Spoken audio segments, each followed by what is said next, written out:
The 2 E's and 3 P's to Thinking Critically by Jennifer Bagness. The Hannon Center has an easy way of describing the different ways to get children to think critically by using the 2 E's and 3 P's. A student needs to evaluate, explain, problem solve, project, and predict.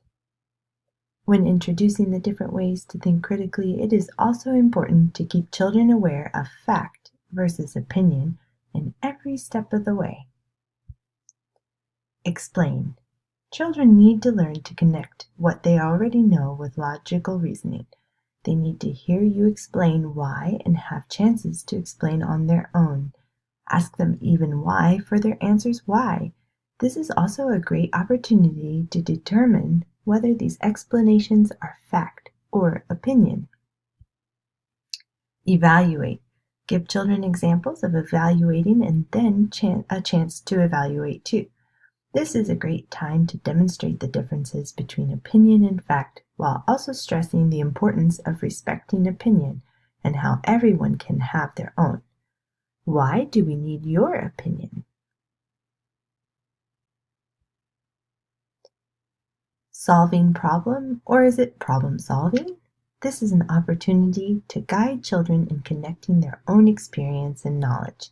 State a problem and ask them what a good solution could be. Ask the student, have you ever experienced this before? Do you have a solution?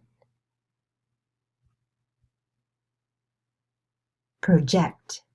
Get kids to look at something from a different perspective. Ask children to think about other people's feelings. What is he feeling? Why do you think this man is hungry? What are some facts you know about his situation? What do you feel like when you are hungry?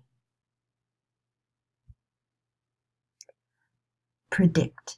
Ask questions for children to build prediction skills and see if they can foresee what will happen by looking at the cover of a book, or what can happen after the story ends. What if this book has a sequel?